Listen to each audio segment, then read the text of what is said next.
All right, greetings everyone. I am your host, Jack H. I'm broadcasting to you as usual from the North American headquarters of the Cheese Room.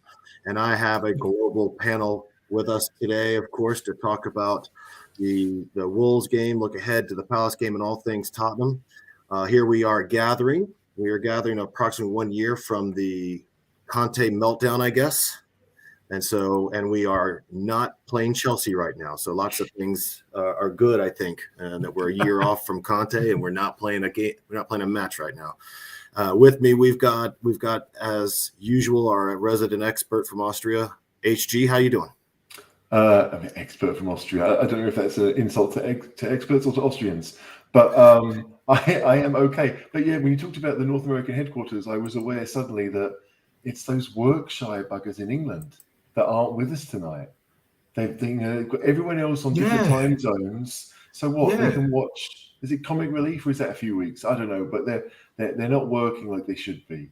Those English. There's a reason why the world doesn't like the English, and this might be part of it.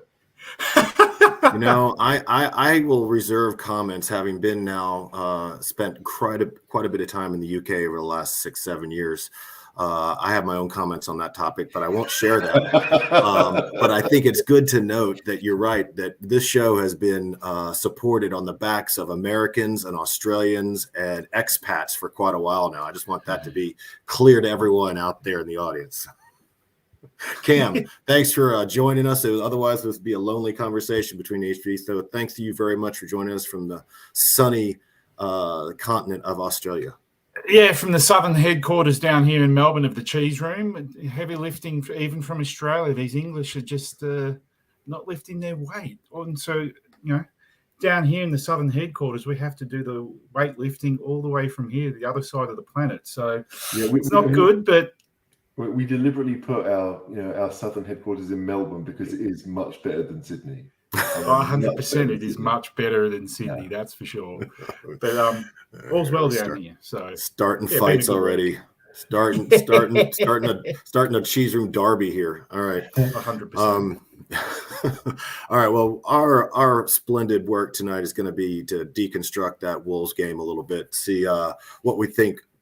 With a little bit more distance from the game, maybe less emotions, can we see what might have been good, what might have been bad about that, and then look towards what else is going on in the Premier League, our positions here in the table, prospects for top 4, and then looking ahead to Palace and beyond. So that's what we're going to do tonight. King is obviously coming in on the Melbourne side. That's good to see. Thanks for sharing that. Before we get into all that, though, I did want to mention for those of you who are joining us, thanks so much. And don't forget to hit that like button, subscribe, help the channel out. And don't forget, we have a great Patreon group, £3 a month or whatever that translates to your local currency. It's a great group of people. We've got ticket shares. We've got chats going all the time. We've got our own little fantasy football groups.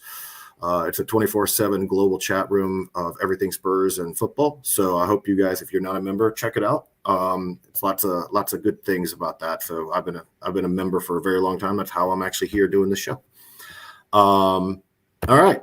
So first thing I guess we can talk about is, as usual, we're going to do a game recap. HG, what do we got to talk about? It's almost like if you don't do it, it's criminal liability here. So I'll throw it up. And here we have the 11 that came out against Wolves, and I think it wasn't a big surprise to anyone. I think the only questions, obviously, were midfield starters outside of Madison. And then, of course, I saw a lot of activity of people talking about should Dragoshin play right back, should Van de Ven play left back and bring Romero over? How do we switch the back line or just do a like-for-like swap? I thought this is what Ange would do.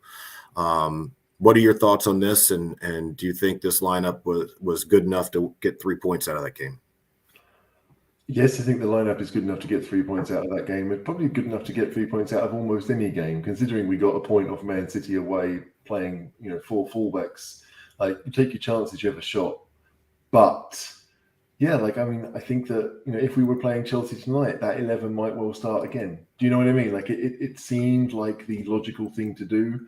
Obviously, a week after the game when we know we lost, it doesn't feel like we should be looking to change something with the value of hindsight. But no, I feel that, like, as you said, it was either going to be Bissouma or Bentancur. I think a lot of fans thought that Bissouma deserved to come back in because Bentancur hadn't been doing that great. And Ange has shown a willingness to rotate, not just through injury, but also through choice. And obviously, Son came back into the starting lineup, which again, he's the captain of the club. You'd expect him to come if he's, as long as his body clock tells him he's in England, he's going to start then. Yeah. So obviously, we didn't play well and we got beat pretty soundly in the end. But when you think about it, it didn't feel like the worst 11 we could have had. I was pretty happy with it. Yeah, I this is what I expected, and not necessarily thought there was really a lot of better options. But there were a lot of people who were calling for Van de Ven to play left back. I think that was the most common thing. What do you think, Cam? Would you have? It's hard to not use hindsight, but what were your thoughts when the lineup came out, and were you thinking there should have been different players on it? Well, given our full backs are out, I think this would have been the logical choice, obviously, and with Bissouma coming back in as well. I know we had a discussion a few weeks ago who would play at the 6, whether that be Bentancur or Bissouma. I would have gone this lineup as well in light of obviously Porro and Udogie out. And that's where probably we started to fall down because we didn't have the usual suspects at both sides. So Ben Davies and Royal came in, and hence they probably didn't have the same skill sets as what Ange Ball does require. So in saying all of that, I would have gone with this. I would have gone with that. And I did set a starting lineup before I went to sleep, given the timing of the games. And I thought, I was confident we would edge out a win. Then I woke up, and then the depression started. Yeah. So it ruins your Sunday morning as opposed to our Saturday night. Right. And my Saturday morning, pretty much right. When we play the early game on the weekend, it pretty much sets the tone for the whole weekend here, particularly with my son, who takes it very personally and is quite emotional about it. So I have to live with it. But so there's just a ton of criticism, of course, of the overall performance. Here we had 72% of the ball, which is even high by ball dominant teams. But managed 4 shots on target, only 15 total taken, and what Wolves, out of their 12 shots at goal, they had 7 on target. And to your point, HD, I think you said it pretty well. I think everyone who watched the game think that Wolves pretty much controlled it. We've been kind of dictated to here for the last 3 games. You had a Brentford team that kind of wanted to, the old shithousery and get us, playing a different game. We even heard the manager talk about how he didn't like how the players responded, got out of their game, got affected by Brentford, and was reacting to them. Then, of course, you had a completely different setup with a game like Wolves, where they just sat in deep, waited for their opportunities, and took them. Brighton, marked us out of the game for a good half. Yeah. So, it's been different systems that we've come up against, but they've all dictated how we've played, in my opinion. And what are your thoughts on how the game played, HG? And was it the fullbacks that was the main problem, or was it somewhere else on the pitch in your mind?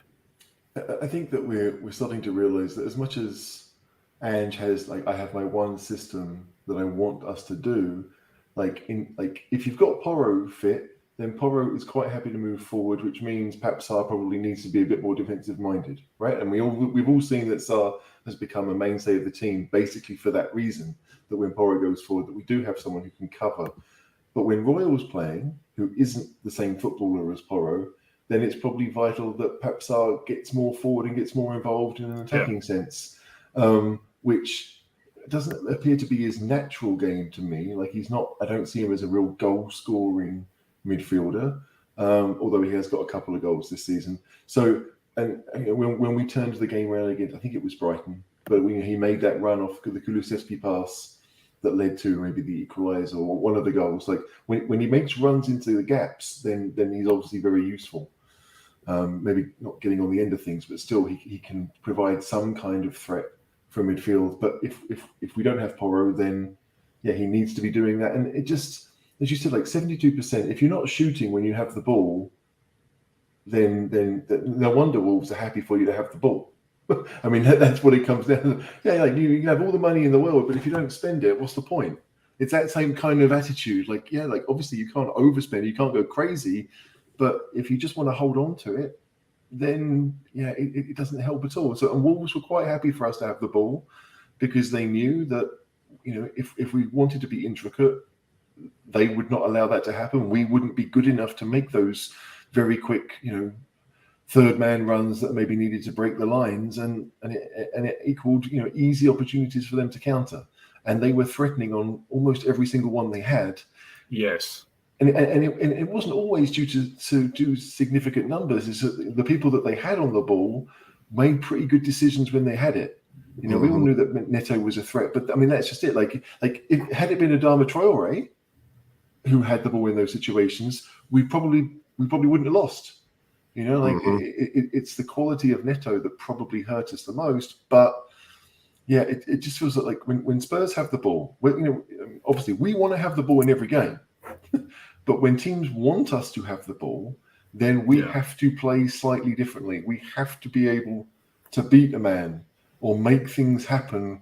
If the defenders are just shuffling from side to side, there's an issue, and we saw that. Yeah, and we're gonna put up some slides in our discussion here today. Talk about some points that you're making about how when Wolves did break, they were very effective in their decision making. We'll talk about that a little bit. But Kim,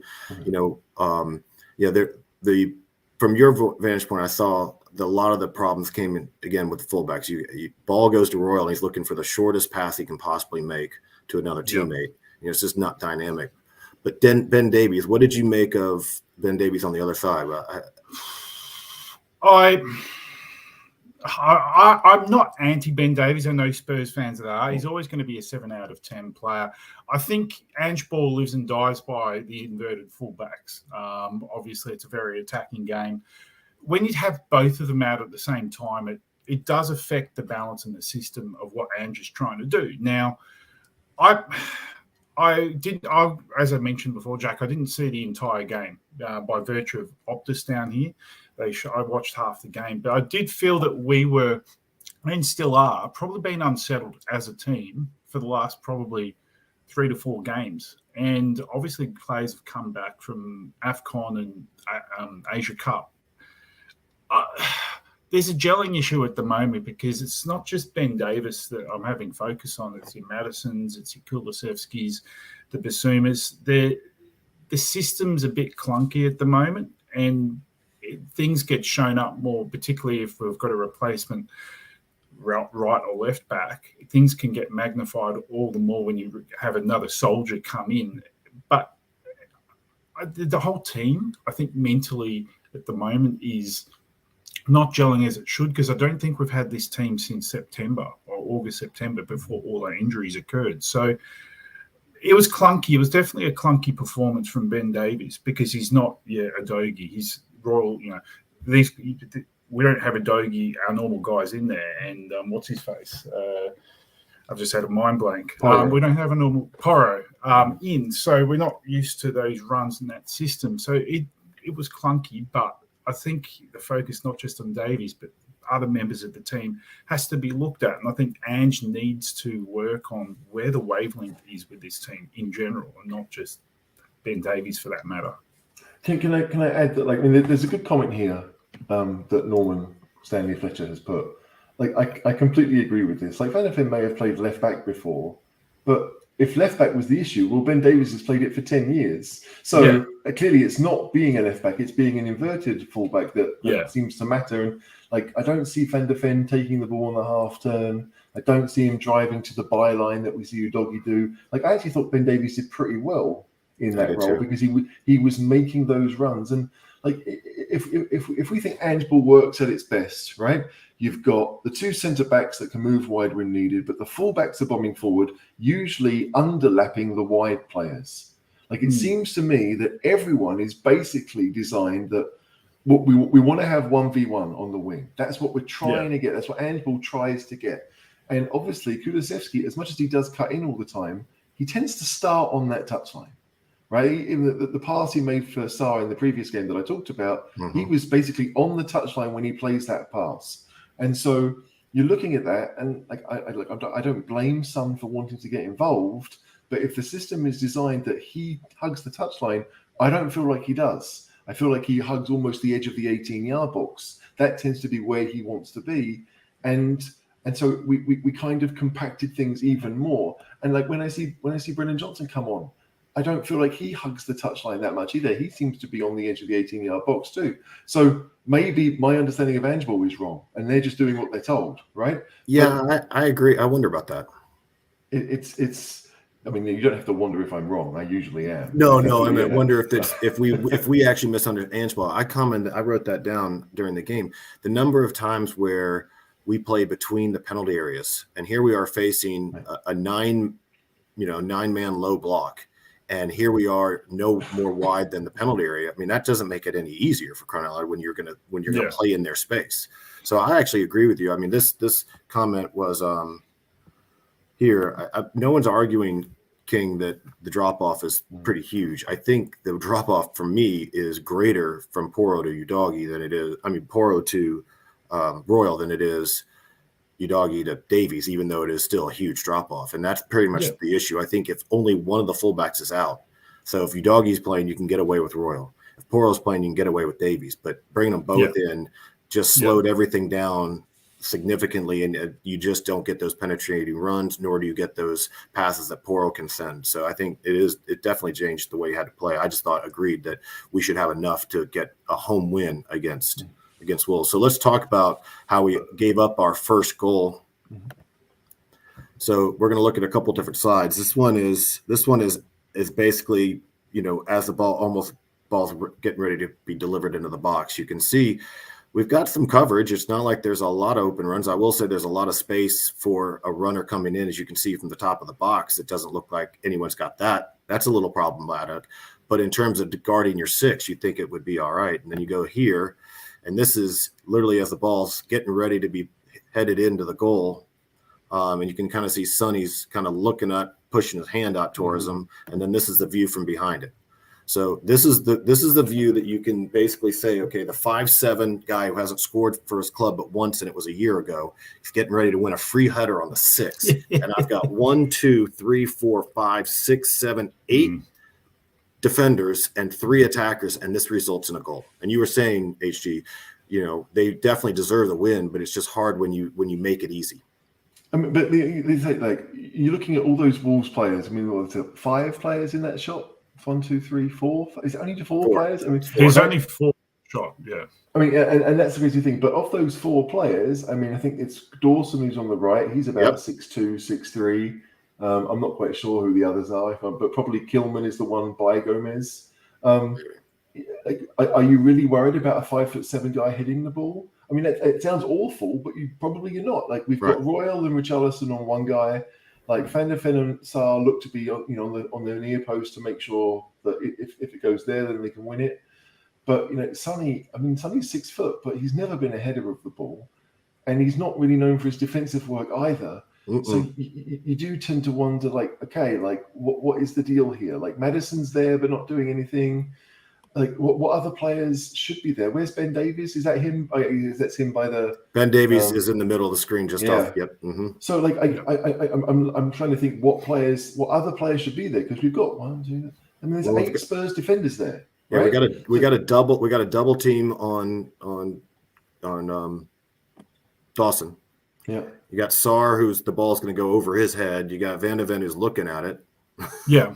So it seems to be like, I think everyone has focused on what they consider the threats to be and left the guy, right, who they didn't consider a threat. And as you showed in the previous slide, there are people on the edge of the box ready to come in. I mean, look at that. Yeah. Like Kulusevski's there. So, I mean, that's 9 players. So that means only one of our team isn't in that shot. I can't think of it would be right now. But really, we should be doing better than that. We can't afford to double team every single person in the box, because there will be space for others. And so maybe Spurs will learn from that. But for a guy, as you said, if he's 5'7", maybe the only way I could even conceive of them doing that is that they just thought he wasn't a threat and that he wouldn't win the ball, which seems horrific, but I don't know.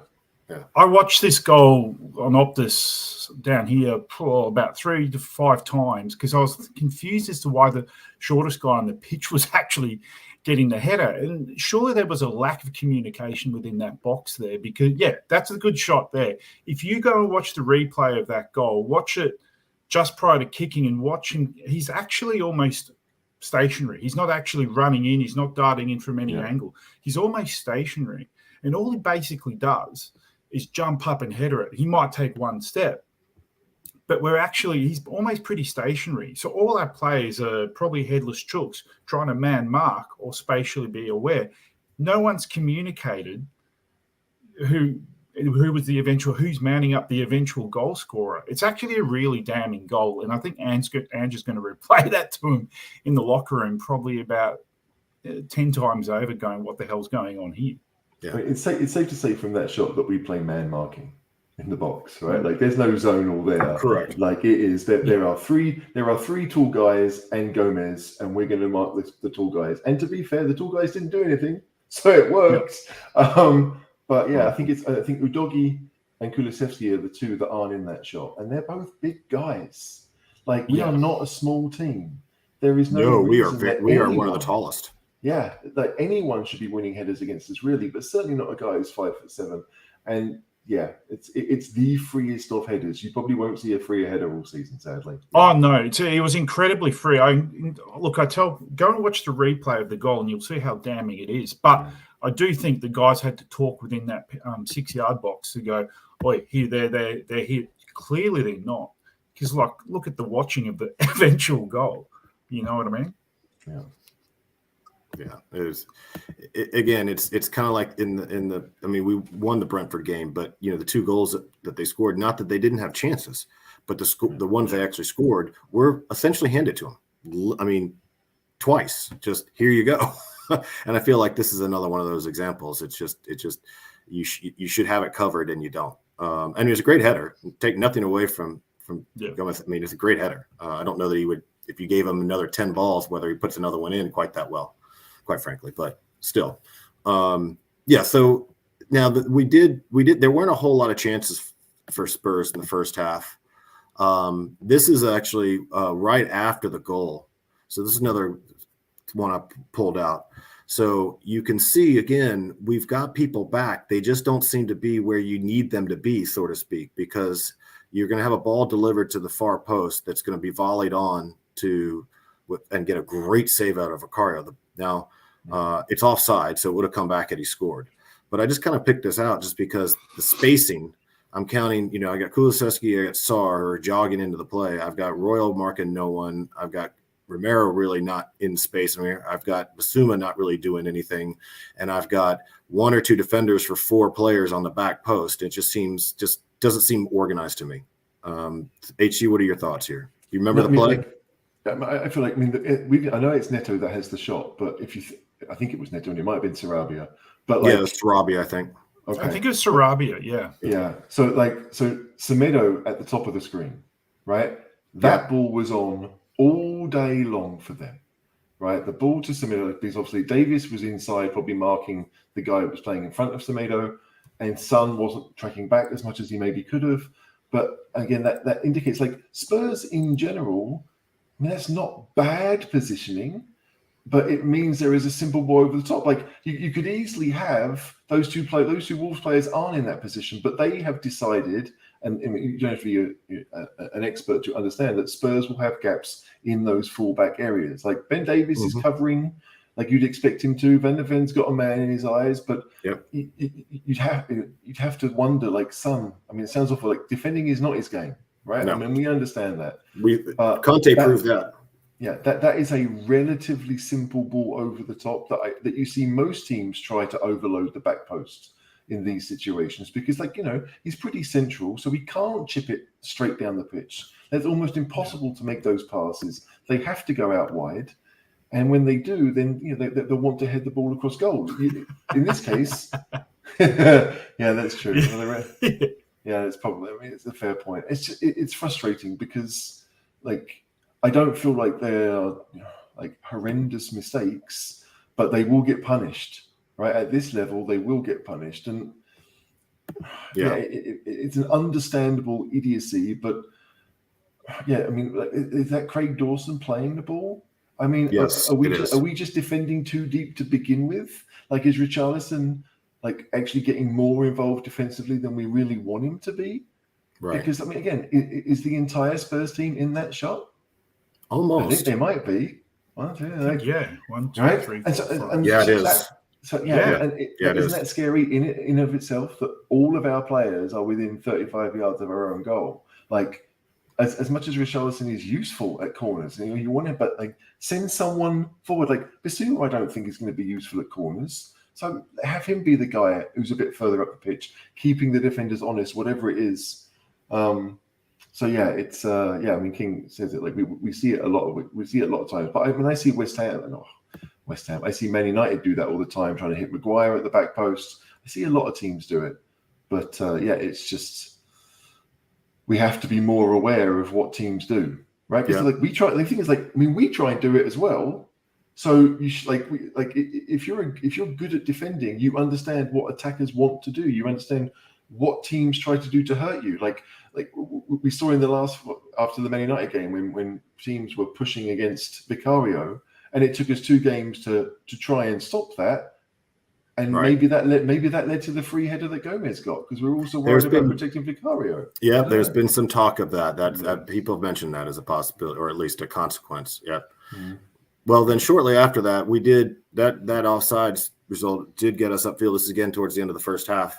And this is one of the few times that we actually saw some fluid motion from the front line. And this is where you get an overlap from Ben Davies that ends up leading to Son crossing the ball into the 6. You see Madison running into it. He just kind of slides into the keeper, kind of bounces around. It's kind of one of those just get it in the mixer. Ends up going up for a corner for Spurs. But this was one of the few times you can see that you got actually that a little bit of a fluid motion. You got people coming into dangerous areas. You get a ball across the 6 and things can happen. But that was one of the few times in the entire first half that it happened.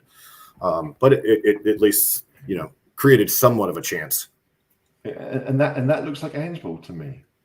Yeah. Right. I mean, like maybe we've got too many attacking the 6-yard line, and maybe we don't have enough in the end. But like you'd expect that Ange wants to see that. He wants to see probably Kulusevski should be closer to the goal and not looking for a pullback.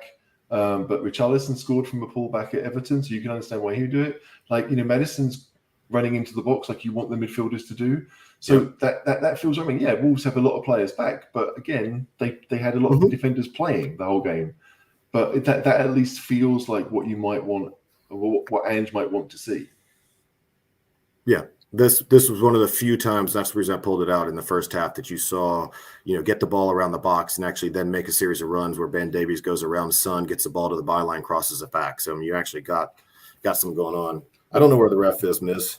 It's a good question. That is a great question. We're looking at. I guess that's the other half of the Spurs team are watching the ref. Yeah. These guys have forgotten their responsibility and are trying to score a goal, and actually watching the ref is what we decided to do. But.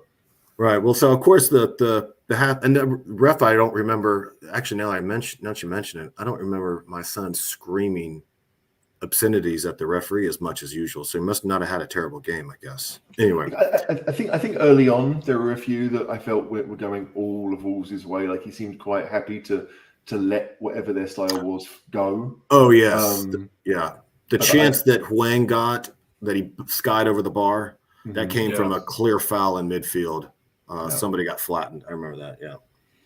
But do you say, question to this shot here, do you think earlier in the season when we were flying, say your Kulusevski's probably a metre or 2 forward to where he is now? Just that maybe the margins and maybe where we're out of form, maybe at current time. Do you think earlier in the season Kulusevski's probably a metre, slightly, maybe a yard, maybe 2 ahead to maybe wait for that ball, and at the moment he's not just on that same wavelength, do you think? Maybe, but the other thing is if that is Udogie overlapping, he's got the ability and the speed and the size to actually go all the way to the byline, keeping the defender off him and then cut it back. Ben is trying to squeeze it past the defender, of course, because he knows exactly what he's going to do. So he slides and cuts it out a little bit and takes some sting off the ball. So I'd say that, I mean, it's not ideal, but I think if that's Udogie, I think that's a different, that may result in a goal. But I also feel like, when you're playing teams like Wolves who defend in numbers and you get into that position, I mean, frankly, that's when you thrash it at the goal, low and hard, because the idea that you're going to get it through Kilman's legs to maybe find Maddison, Right. I don't see that really happening. And so, like, the few openings that you get against teams like this, they need to be testing the keeper. We're not going to be able to walk it in. Yeah. Fair call. The goal at Palace, I think the own goal they scored that gave us the lead, we just kind of hit it into an area, and thankfully it went in off one of theirs. But it just, I don't know, like, looking back, it felt like any half opportunity we had, we still were trying to find the better, the easier finish. And I just don't think that's ever going to be on when you're playing against a low block like this. Yeah, Son's only shot on target, or maybe his only, I think maybe only his shot was doing that exact sort of thing. He got to the byline. Instead of crossing it back, he tried to beat Saw on the near post. He just didn't get enough on it, and Saw was there. But he exactly tried to sneak it past him on the near post, because that's what he's looking for. He's looking for the ball across the 6, and you can surprise a keeper on the near post. You're right. I mean, and to go with Cam's point, like, I don't think Kulusevski would get closer to it, because I think that he wants to pull back. That's the kind of finish he wants. He'd be on his strong left side. I see what you're saying. He doesn't really like, I mean, again, like, to be fair, I feel like Son's probably the same. Like, I don't know if, maybe he would make those runs more because he's more comfortable on both feet. But, if Johnson's there, you expect him to hit the back post. If, someone else is on the other side, like, even if it was Brian Hill, you'd expect to see them hit the back post. But Kulusevski is a wide player who wants to be a number 10. He wants to be involved in the middle. And so, yes, like, we'd love him to be there, but I don't think he would have been there at any other part of the season. I feel like he is kind of looking for what he wants to look for. Right. It's just not on. Well, this is pretty much one of the last plays of the first half. Of course, we all know go into the half at 1-0, and then of course come out and a lot of people watching at home and a lot of people in the stadium missed this goal. And what I like about this slide is here we are, and this is the thing. You say, okay, and I tell you, you haven't seen the game, and I tell you, Kulusevski scores from here. Yeah. I mean, really, it's pretty remarkable if you think about it. This is obviously right before he gets it through Saw's legs. But I love is just the idea that he scores from here. So it's obviously it comes off a throw in. Richie tries to play it, flick it back. It gets bounced around a little bit, comes off into Kulusevski's path. Dawson's afraid of conceding the pen, so he doesn't really challenge him, which gives Kulusevski the ability to get his long strides, kind of get him on his backside a little bit, and then one-on-one with Saw. And it's really just a great individual effort and a toe poke that catches Saw by surprise, basically. Cam, I guess you saw this pretty well. Well, yeah, it's interesting. I was watching it, and yes, it was obviously a smaller package of about 30 minutes, but it was kind of in a play where I've gone, he's actually scored. What? From that angle? From the lack of offensive push in the first half to what? He's actually done that just at the turn of the second half. I was a bit spellbound because, like, we've gone the hardest way to get a goal, and he's done it through his legs as well. I was a bit like, what? I was surprised, but I was very impressed by Cooley's skill level. But we've gone the hard way to get that leveler. But obviously, I was stoked that Kulu scored. But like probably people in the stadium, they're probably still getting their food and beer and whatever else. And you hear the cheering, I've got, oh, crap, I've missed the goal. So it was probably a surprising timing to the goal. But little did we know what was going to happen for the rest of the game. Yeah. So again, I mean, look at the positioning of Maddison and Son. Yep. Right now, obviously, they're not thinking he's going to get to the byline and cross it. Right? I mean, they have no idea what he's going to do. None of us have any idea what he's going to do. They are kind of just watching. I mean, Madison's in a pretty good position, right? Like you want to be there. You're 12 yards out, and if you get the ball, you should hit a first time shot pretty easily. But again, like Son's not going to the line, not trying to make the fullback have a decision. It is, as King says in the comments, it's a great individual goal. But yeah, like none of us, that might have been our first shot on target the whole game. Yeah. Right. I think it was. It might have been. And so it's just it came out of nowhere, and it isn't. That's not Ange ball. That is Kulusevski just using his size and skill. Actually, it's a second. And it was the second one. Okay, and just to get it. I mean, like he could do that another 10 times, and he won't get it perfectly through the keeper's legs like he did. No. All right. I mean, it is one of those. You try. It's a toe punt, which is a pretty accurate kind of finish. But it was great because again at 1-1, you're like, okay. First 45 minutes doesn't matter anymore. Yeah, I thought scored. We're back. Absolutely, that's exactly what I thought. Is okay. Now this is not a great first half, but we're coming out in the second half as we often do. Better energy, better structure, better passing sequences. But it just kind of fell apart. This is you were talking about. This is not exactly maybe what you were talking about earlier, HD, about that ball being on. But this is Dawson in the back. He's got the ball just outside the 18, and you can see that he's getting pressure from Kulu on his left, and he's got Richie in front of him. And this situation where you think you've got the game fairly well controlled from the standpoint, leads to this. This is a one-time Toby-esque ball that comes from Dawson into the channel, and thinking you've got the situation contained, and all of a sudden the net in basically 60-yard on a line ball, this is what results, and this is the situation. Like, can you go back to the previous slide? Yep. Like, I didn't see Semedo in that when I first looked at it. No, you didn't. He's there. Yep, right. He's down there in that bottom corner, and it's like again, like you can't blame Ben Davies for following the guy that he's got in front of him. Like Fender Fenn's got a man between him and Romero. Romero's looking at So, like, if you again, like, I'm not one of those fans who want to blame someone, right?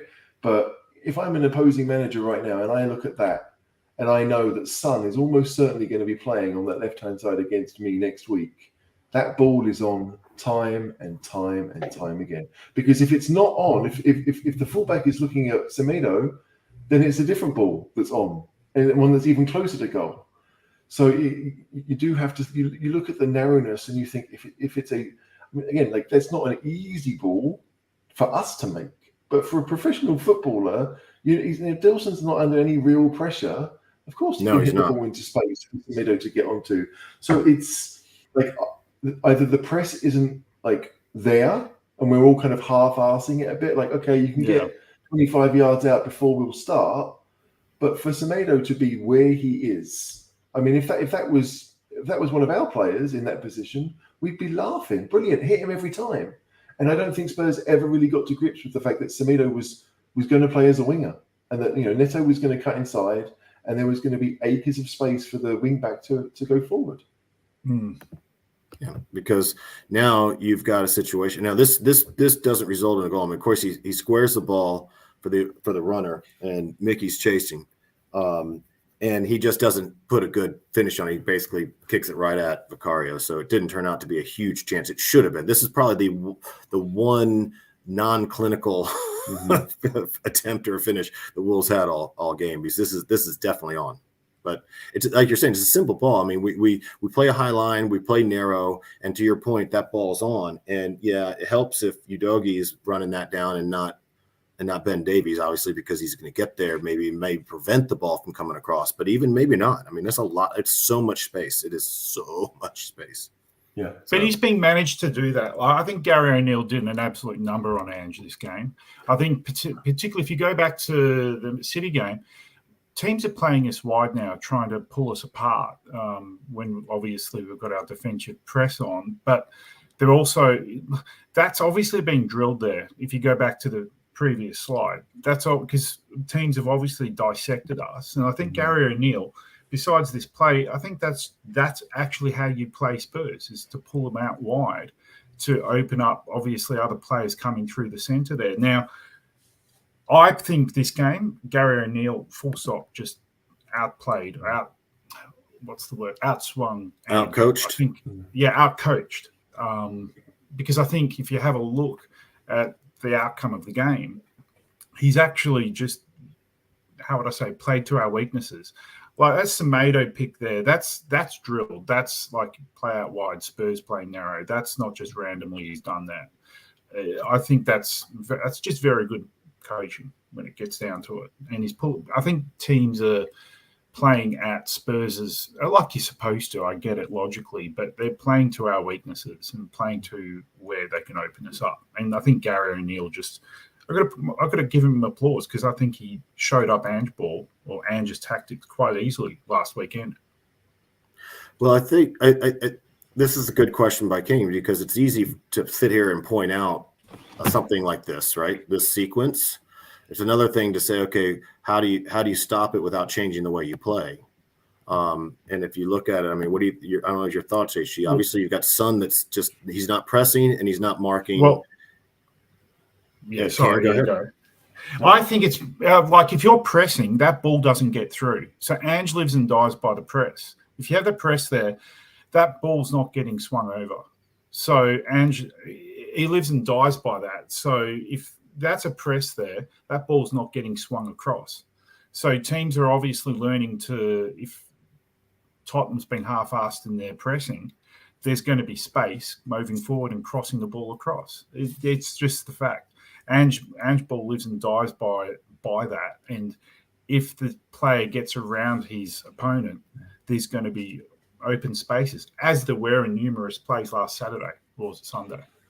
To answer King's question, I think there are two solutions here for Spurs, right? Obviously, Ange ball is all about the high press. We've talked about that, and we haven't done it. We haven't seen it for a long time. This is not a new thing. We have not been the frenetic side that we were early on in the season. But if you're looking at that, Ben Davies should at least be aware that Semedo is there, right? So he could say to Bissouma that's in front of him, hey, correct. I need you right now to take this man. Now, none of us want to see Bissouma make that defensive run, but if Sonny's not doing the job on Semedo, then someone outside the defense has to be engaged in making defensive runs and being aware. It can't just be Sarr all the time, right? Yeah. So, I understand that we want to play with the ball, but we need to know what our jobs are if we don't have the ball. And if the press is not functioning, and it hasn't for a long time, then we need to make sure that we have all the men covered. I don't want to sit here and say that Ben Davies is doing anything wrong because I don't think he is really. But someone needs to be aware that Semedo is where he is. And from that picture, I don't think anyone is. Correct. I don't think anyone is. That includes Davies. And so it's weird because we only really want to play with two defenders, right? And the two defenders are marking the one striker. So any extras, there should be someone there. But if Ben Davies has to say, you know what, Van der Ven, this guy is yours now, right? Because he's running to where you are, and I can go back to the outside and take the fullback. There has to be more communication. You can't just deal with whatever's in front of you, because teams are good enough to make sure that if you just look at what's in front of you, then we'll do something different where you're not looking.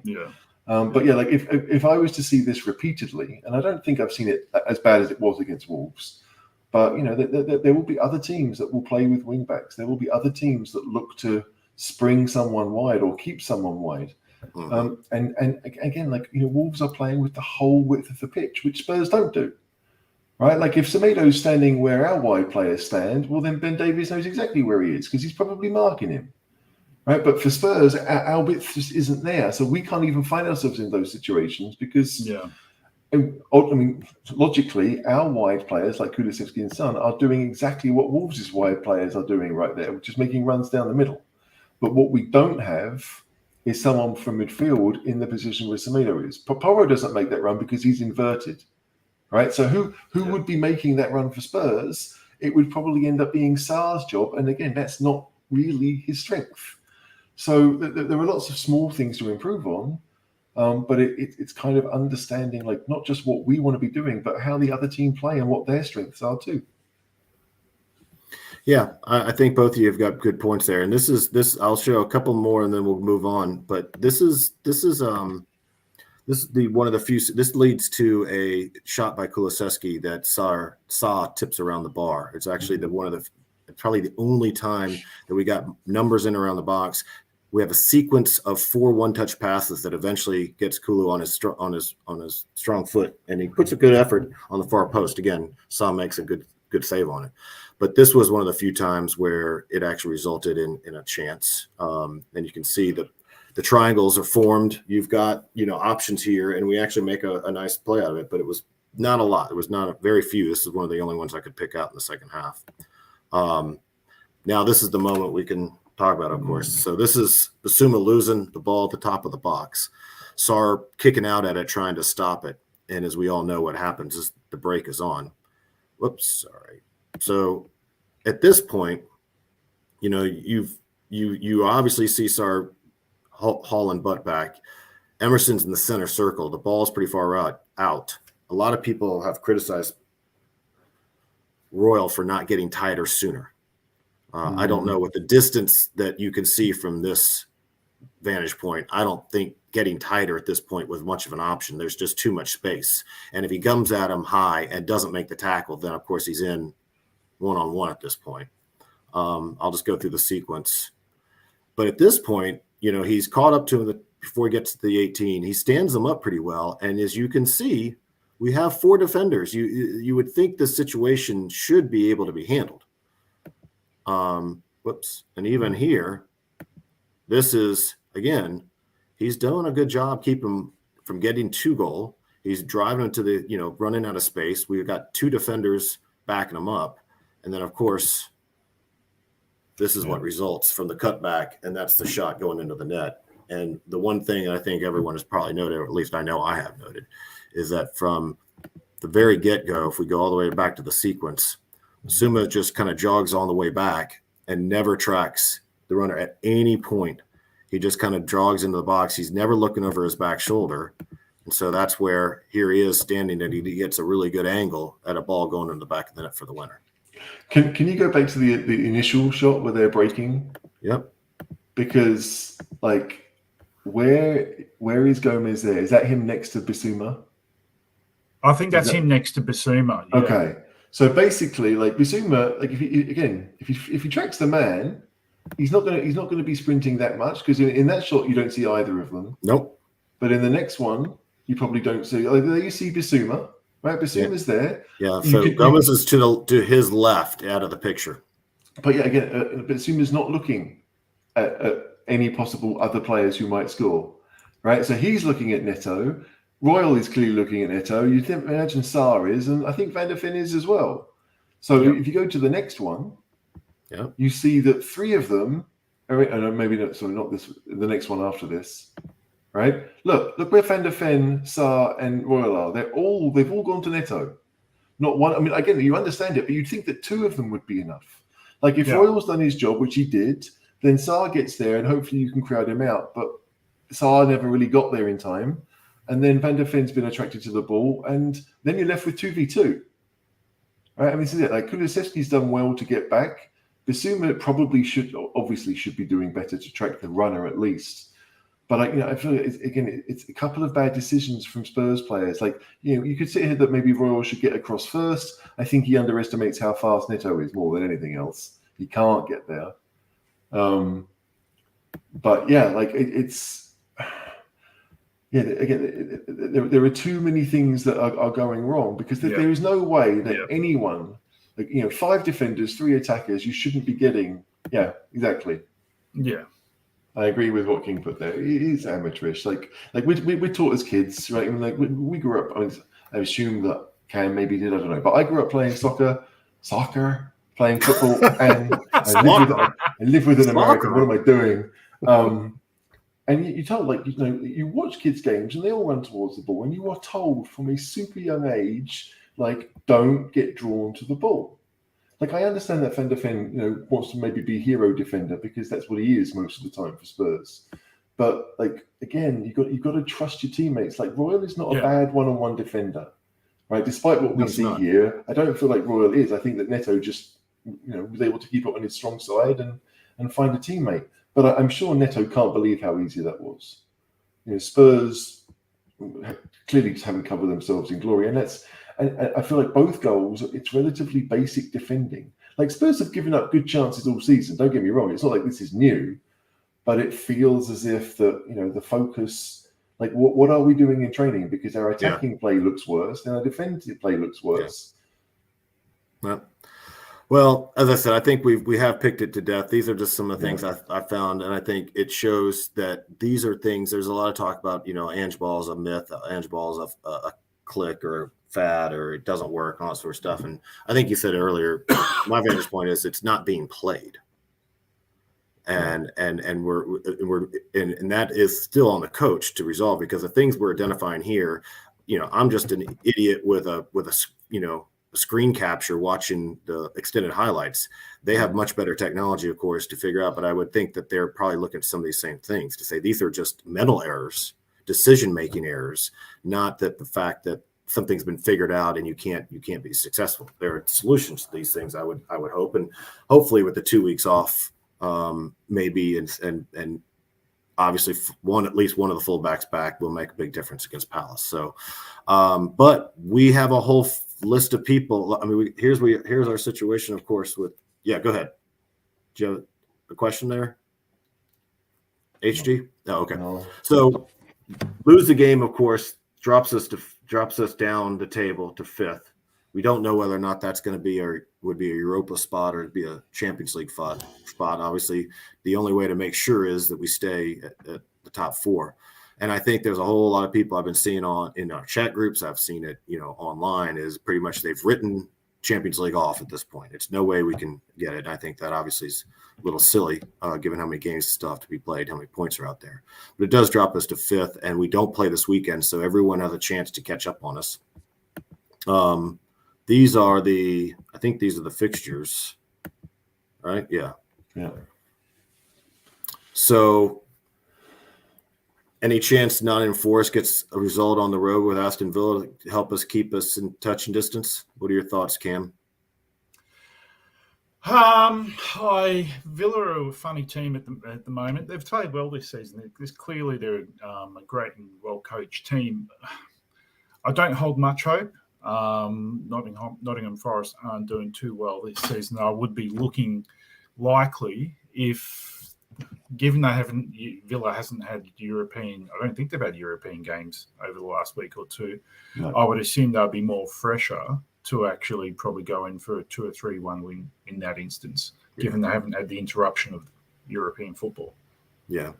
And same thing in the Fulham game there, HG. I can't imagine there's a lot of hope. United seem to be finally found an 11 that works and a front line that's playing well, although I think we learned they're going to be missing somebody, right? Yeah, so Hoyland is going to be out for the next couple of weeks. He's obviously scored, 7 in 7 or something crazy like that for them. Luke Shaw is out, and I think Luke Shaw makes a massive difference to them. They don't really have another left back.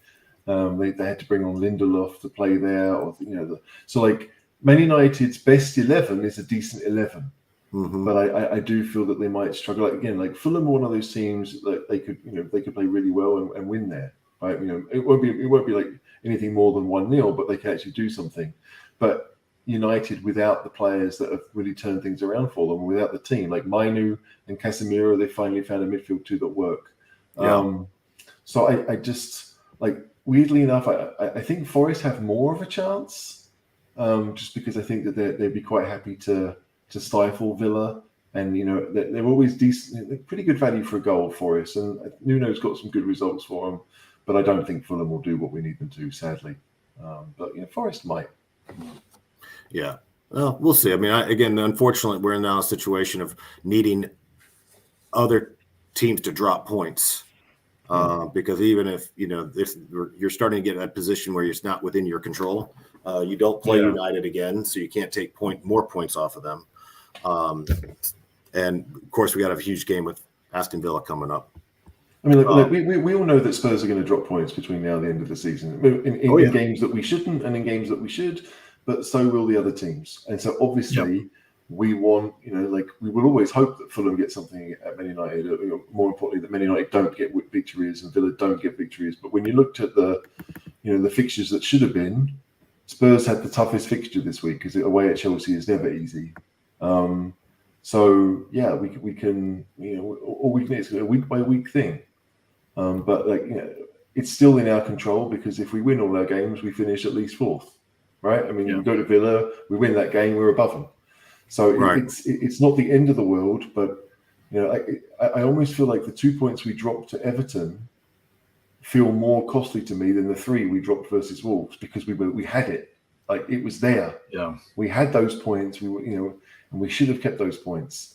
But yeah, like it's a free weekend to watch football and not have to worry about Spurs, but we're still worrying about Spurs because we'll watch the Fulham game. Well, I think Tottenham.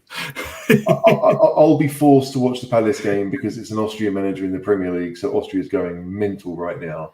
Really? Yeah, because Glasner, he's Austrian, and so Palace will be on TV every week until he gets sacked now here. Yeah, absolutely. they tend to do that with Klopp because it is like really it's German Sky that I'm watching, but obviously because I'm in Austria, I get a slightly different version. But yeah, Palace will be on in Austria every single week from now on until he gets sacked. They really will. Well, we're going to talk about what that means for Palace in a little bit as well. This is before we get on to let's back up a second. So at this point, HG, you made the comment at the top 4. You don't see any reason why that's still not within our grip, and I think that's basically true. What you're going to have to see is we've gotten results. We've gotten 6 points out of 9, not playing well really in any of the games. Right. The question is going to be the performance. I mean, I'm hoping that in 2 weeks when we come out against Palace, we see a completely different mindset, different performance level, regardless of who's on the pitch. I just don't feel like, to your point, they just are not executing the system like they did earlier in the season. It seems pretty clear. I don't think it's anything other than that. But so this is why we're not playing right now.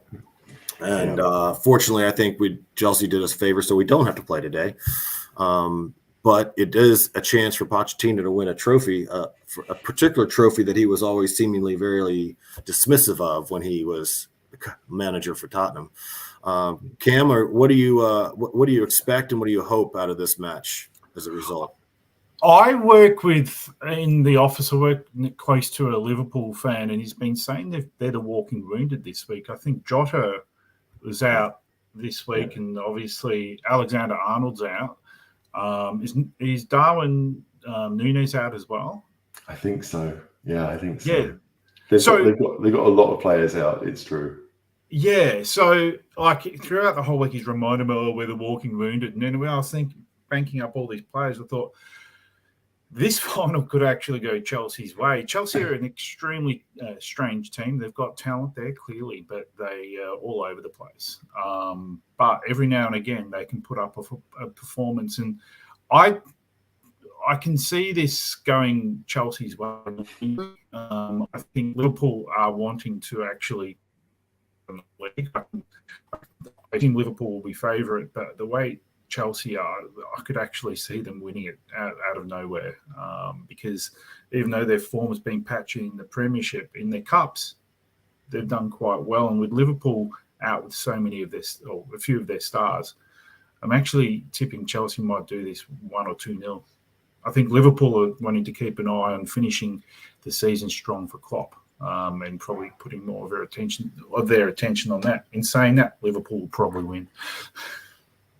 HG, so if Chelsea were able to get a victory here and Pochettino gets silverware, because I think most people don't count winning the French league as actual silverware when you're manager of PSG. So if he gets this, is this just going to be one more example of all you got to do to win trophies is to play at Tottenham, then go somewhere else? Because we have a long history of recent players over the last 5 to 7 years who all go on and end up somehow in their next club winning trophies. I feel like had Spurs been miles away from Champions League qualification when Pochettino took over, then we would have gone for. I mean, because we made the League Cup final in his first season as Spurs manager too, right? We played Man United and it went to penalties, I think, and we lost. But Chelsea don't have any dreams or Champions League is not going to happen.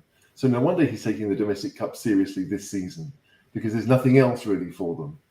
But yeah, every Spurs fan knows how this is going. Liverpool will dominate and Chelsea will win. That is basic. And to be fair for Liverpool, and you can't blame them. I think Liverpool won this last year or a couple of years ago. Liverpool have won this trophy.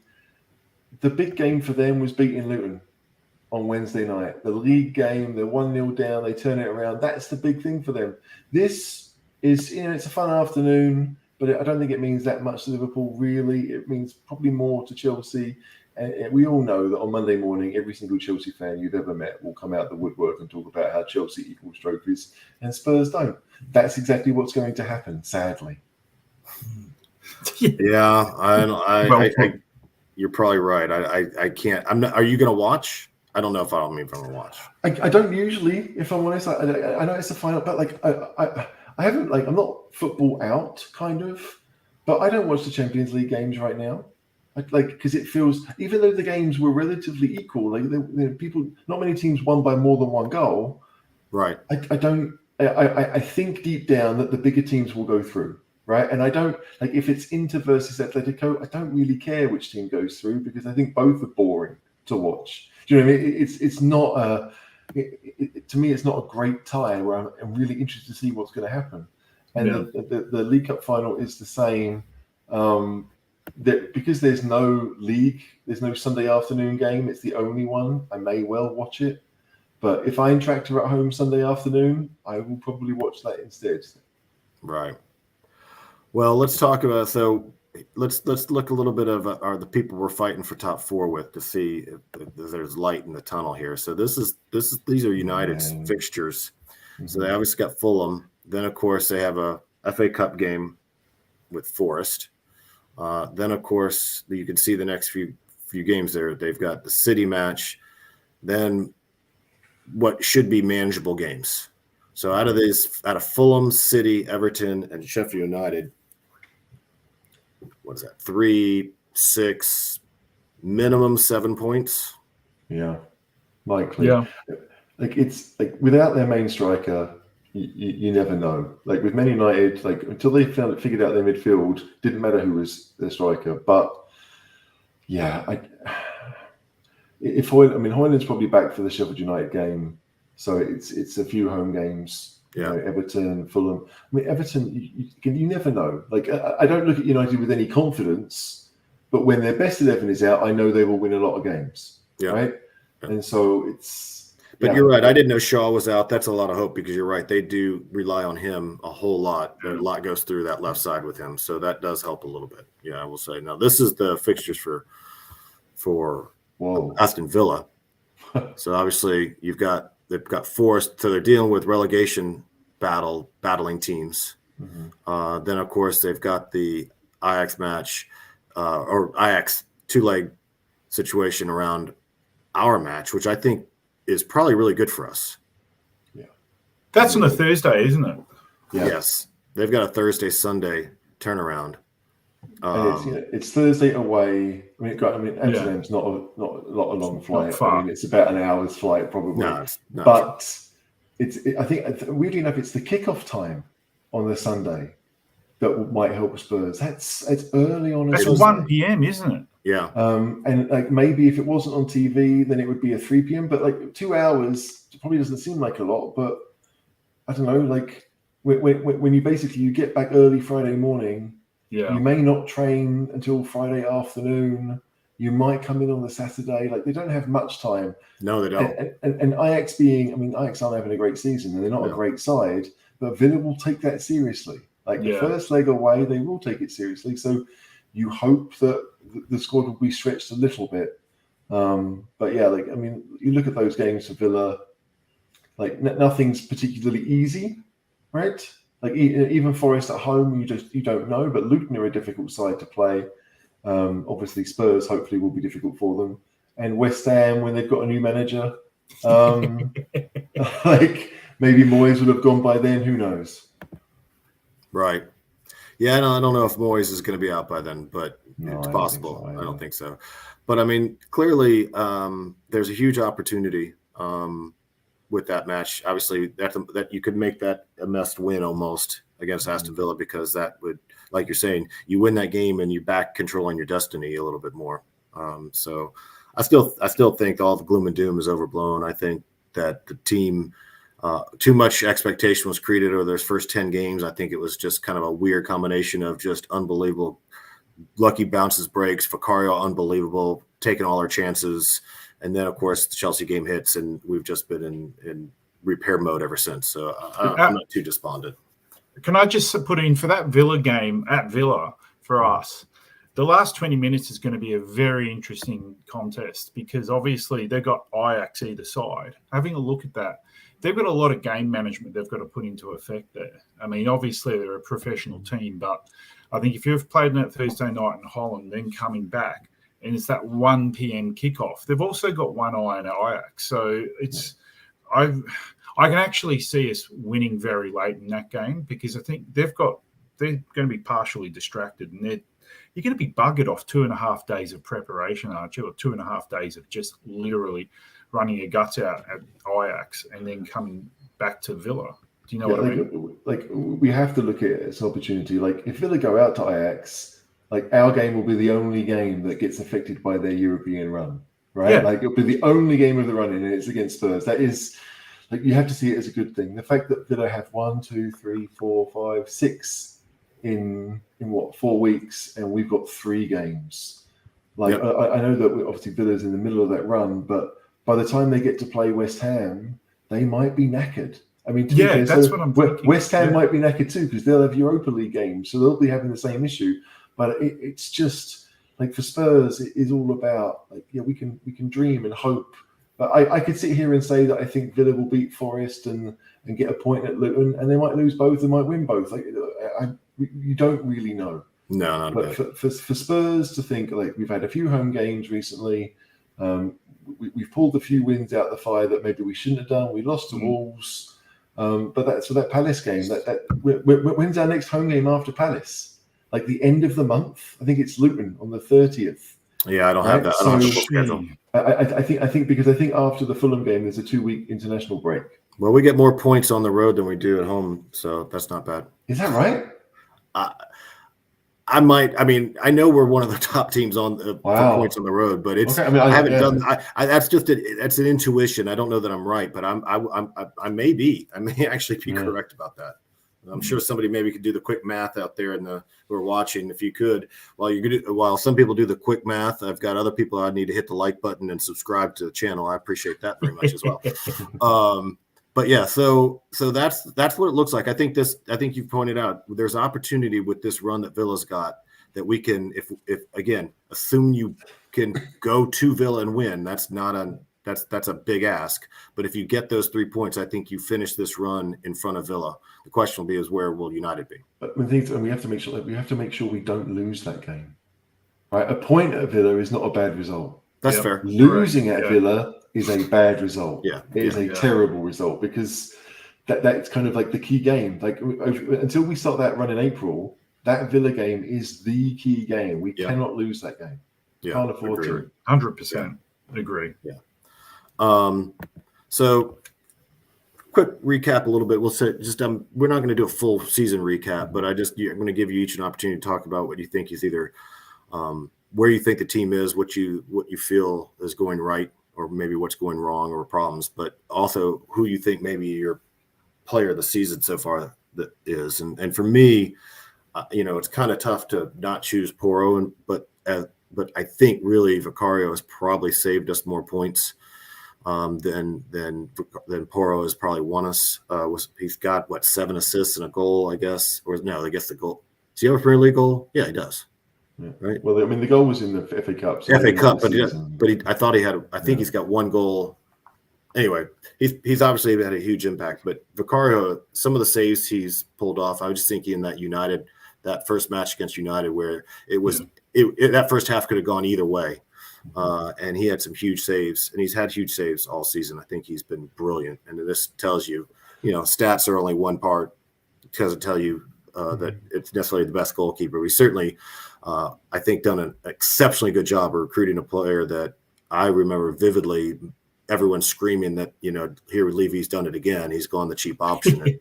I don't think anyone is complaining that he went the cheap option. They still may want Vraya better. I don't know, but they can't be complaining that there wasn't scouting done and that we actually did get a good goalkeeper. And so for me, he's been one of the bright spots of the season. Van de Ven and Porro, of course, as well. But I think, and Udogie, it's funny, we talk about how great all our back 5 seem to be, yet we are leaking goals at 1.5 goals a game at this point.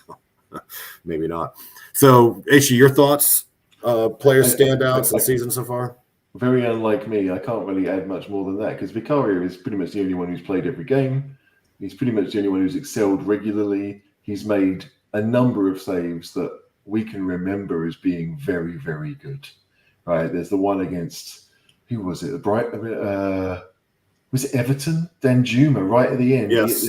There were a number of saves that he's made that he had no right to make. So Vicario, to me, is the clear player of the season, not just because he's remained fit, but there is no way we would be as high as we were if it wasn't for him. As we are, then it wasn't for him. I definitely agree with that. Like, I would, yes, your Porros, your Van der Vens for the time that he's been on the field. But Vicario, I think we've been on here. I've heard various podcasts say if it wasn't for Vicario, we would have conceded and probably lost more games if it wasn't for Vicario's amazing saves. So clearly, to me, he is the player of the season thus far. And I think he'll go on to be the player of the season for us till the end, because I think he has saved us a lot of points where we could have really we'd probably have 2 or 3 more losses by this stage if it wasn't for his excellent shot stopping. So I'm in agreement with you guys. And then I think he will get better. I mean, his shot stopping is excellent. I mean, I don't think that can get better. But his understanding of the English game and his ability to deal with crosses, I don't have a huge amount of confidence in that because, I think that the Italian game is different. He may not have had to deal with as much, but he will get used to it. There were crosses in the Everton game in the second half that he came for and took, and I was like, wow, he understands it's on him. Right? He can't wait for defenders. He can't hope that defenders will do the job.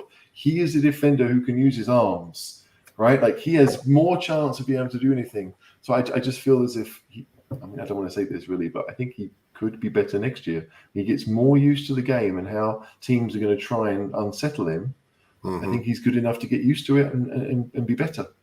Yeah, and look, teams, it's a credit to him because teams have tried to unsettle him, like at Everton. The Man City game, I think there's maybe 1 or 2 others. They've tried blocking him. I understand their tactics, but they've realised we've got to take an important cog out of this defensive setup here. And if that's blocking illegally or legally, they've had to put work into him. They realise he's a good keeper. So, yeah, that's a credit to him. Yeah, I think this is true from King. We do concede a lot of chances, and so our expected goals is pretty high. And I think of all the teams in the Premier League, we are the closest to having even. Some people are much better at creating chances than conceding them, and some people are the other way around. But Spurs are pretty much level. We concede lots of chances, we create lots of chances, and why we are where we are is because we take some of them, but we have a good goalkeeper who stops them. And so it's not as if the chances are all falling to the left back on his right foot from 25 yards. They are. He's making world-class stops from very good players almost every week. And he's going to have to continue. I think that's just a part. We're going to concede a lot of chances. But at the same time, recently, while we're conceding those chances, our shot volume is going down significantly. So I really hope that over the next 2 weeks, there's enough time spent with the squad so that when we come to play Crystal Palace, we're actually going to see something that is more reminiscent of the early part of the season. So I'm going to give this to you, HG, because I know for a fact I know absolutely nothing about this new manager, the pride of Austria. So what can you tell us about how this guy might set the side up against us and what we should expect from a Crystal Palace going forward? It's an interesting one because I didn't watch him too much at Wolfsburg, although it was German football. But when he came to Eintracht had a pretty good side at that point. They'd had a number of decent strikers. They'd made some good moves in the market, and they got themselves to regular European qualification, which for Frankfurt is not normal. And he came in and he decided to kind of switch around the side that had done pretty well, and he tried to play a flat back 4 instead of the back 3 they were used to. And it wasn't working, and they struggled early on because he didn't really have the players for a flat back 4. The head wing backs, not full backs. The centre backs were were quite happy playing in a 3. They wanted to move forward with the ball. They didn't want to hold the line. And so I would imagine that once he figured out that if he went with their system, the players were good enough to do what they did. Because when Frankfurt won the Europa League, like the final, I think was Rangers. I mean, that was probably quite an even kind of level for them. But the semi-final was West Ham, who, as much as West Ham aren't great, you'd still that's not easy for Eintracht. Like West Ham are a good side in the Premier League, and the round before that was Barcelona, where they went there and won in the Nou Camp. So the team was good. Like I will sit here and say that Glasner didn't do a great deal to mold that team. It was kind of they had a couple of new players, but the basic setup was not there from him. It was the previous manager who'd done all the work, or a lot of the work. So I'll be interested with Palace. That I think deep down he's a flat back 4 guy, right? He is a Red Bull guy. They play their 4-2-2-2, and I think deep down that's kind of what he wants to do. And I think weirdly enough that Palace, if all were fit, it would suit them. They play with a flat back 4. They don't play with wing backs like he did at Eintracht. So they will be difficult to beat. Like he's going to focus on making sure they don't concede. I know he's talked a lot about scoring goals in the press conference for Palace, and I don't know if Palace really have the players fit to do that, right? So right now, if Elise is out, and if Eze is out, and if Mateta is scoring a couple but not huge amounts, Palace will be about playing percentages. They'll be looking to try and win free kicks. They'll be, again, like Spurs' nightmare, Spurs' kryptonite. They won't play on the counter, though. Like, I don't think he's going to set them up to be a Wolves side that says, right, we've got pace on the wings and we're going to hit them every opportunity. I think he's going to just try and keep it tight and hopefully frustrate Spurs and see what happens from there. But, like, long term, I think he's a great appointment for Palace. But as much as we can talk about, manager bounces, new manager bounce, I don't think he has that kind of charisma that you might see from other managers. And I think that actually playing them quite early is not a bad time to play them. Like if they go out and beat Burnley tomorrow and they win comfortably, then that might help us. Because then Palace might get a bit, we know what we're doing. We're better than we've shown. Yeah. Which I think would help. But if they don't beat Burnley, then they're going to come to our stadium and play a very defensive game. Long term, I think they'll be more attacking, but right now it's about points. It's not really about anything else. Making sure you stay well above the drop. And it's about risk mitigation. Yeah, I mean, Palace have a decent defense. Like Anderson and Grady are good centre halves, and I think that they've struggled to really find protection because I think the midfielder Doucouré got injured pretty badly, and he's been out. And since then, they haven't really found a way to hold midfield. They signed the kid from Blackburn who looks good, but again, he needs numbers around him.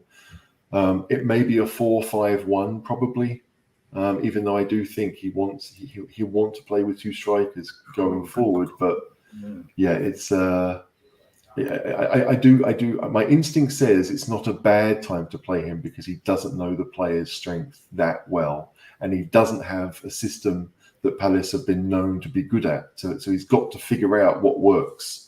Yeah, I think you're right. If the way you describe it, it means it's not going to be a whole lot different than almost when Roy was there. Just they're going to have maybe a slightly different tweak to it. But if they're not going to be trying to hit us on the counter like this past Wolves game, that does help. It's just going to be a matter of whether we can actually get the ball in the net. Yeah, I mean, he might make a few personnel changes. There might be a few players that weren't getting a look in under Roy that might come in. But deep down, like he doesn't have a transfer market to work with. Players aren't magically coming fit for him. You can only work on the basics, and the basics might be keep it tight and play it long, and play the percentages. And like he's a better manager than that. But right now, like until you get to the March international break, that has to be his role, I would think. So you're saying that basically he'll be risk mitigation. He'll be obviously try and reduce any chance of goal amongst other things. But you're saying if Palace stays up, there'll be a dramatically different team next season? I don't know about dramatic, but I think Palace have some very good players and they haven't really shown it. And they've had bad injuries, right? So their attacking threats have struggled. I think he will raid Eintracht for a few players because there have been a number of players who played a lot under him that haven't played under Eintracht's new guy, who I think should, who I actually quite like as players.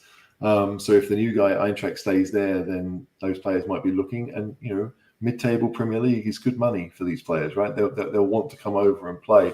Yep. But like right now, all he cares about. I mean, like he might say and be thinking long term, but if they get relegated, is there a long term for him? Like maybe they won't want him around. So I think a lot of it does depend. Like they have to be better than 3. They will definitely be better than 2.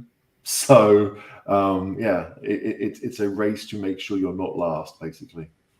Do you reckon he stays on if they do get relegated? I don't think they're going down. No, I mean, I don't think they're going down. Hypothetical. If they did, I don't think he will. And that he leaves teams, right? I mean, he left Wolfsburg because he fell out with the brass there. He left Eintracht for pretty much the same reason. And I actually believe he was right to. I don't trust the brass at Eintracht Frankfurt right now. But yeah, if they go down, they're selling Olise for sure.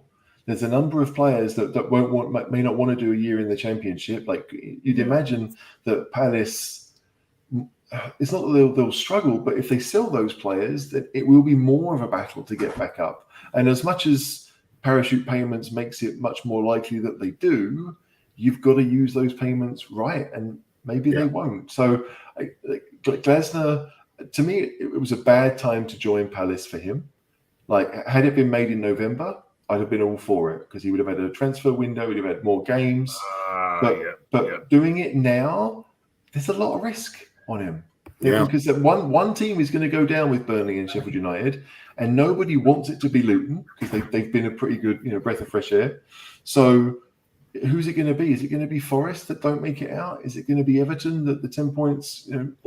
It's Palace are there. If they don't get a few victories, then they will be one of those teams. And yeah, Glasner's a good manager, but I don't know if he would stay. It's a risk to go there. I really believe it. Yeah, you hadn't really thought about it. I always just assumed that no matter what happens, there are certain things that I know I can count on, is that Spurs won't win a trophy and Crystal Palace will finish 12th, and I don't really have to think about it. But the thing is, and maybe they will, because I mean, he is a very good manager, but what he did at Wolfsburg to me was more impressive than what he did at Eintracht, even though he won the Europa League at Eintracht, because that Eintracht team, as I said, was there. Right, most of those players were already there. They had Kolo Muani for his second season, but not for his first. Not for. I mean, they won it with the striker that scored the winning penalty was sent out on loan to another German team, and now he's in Mexico. They didn't really have a striker, but they still managed to win because, to me, their best player was Kostic. I'm talking about Eintracht now, but what he did at Wolfsburg is probably more likely to be what you'll see with him do at Palace. And if they stay up and he gets a season, then Palace will be, I think, secure next year, and maybe the year after that they might be better than secure. But I don't know. What do Palace fans want? They want to finish 12th and play good football, right? As opposed to finish 12th and play bad football, which is what they've had to do. So I think he's good enough to do that, but it will take a bit of time. Well, again, I'm glad to hear that you don't think it's going to be a hugely different setup, something that we wouldn't be, expecting from a Crystal Palace side. So, because again, these are the type of games you have to get 3 points from. You don't really have a choice. If you're going to get top 4, you either get 3 points in this game, or you can see yourself sliding down the table. That's just the way it works. So, well, we've been going almost looks like an hour and 24. I think that's good. Thank you for joining us. And sorry we've been off the air a bit recently. We had a little bit of technical problems behind the scenes, but I think we've got an availability from the English. And so work shy. They just work shy.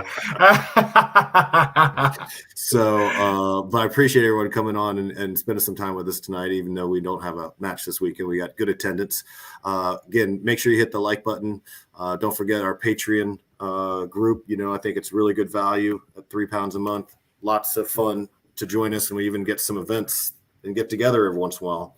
Hey, So with if you're in the with UK, inflation, it gets cheaper every single year. it's been £3 for 5 that's years, actually and true. Yeah. and we are good on the pocketbook. So, all right, well, HG, thank you so much for helping carry the conversation. Really appreciate it. Cheers, boys. I had a great time. It's always good to talk. Yeah, Cam, thanks for joining us. I know it's what time is it for you now? It's now 9:30 in the morning, but Excellent. So this you is get in to daylight saving. you get I hope you have a good weekend. It's warm weather, and fortunately, it's not going to be spoiled by Spurs, so that's good. Yeah, All right. true. All right. Well, thanks again for everyone who joined us. Appreciate it. Don't forget to hit the like button, and always remember, come on, you Spurs. Come on, you Spurs. Come on, you Spurs.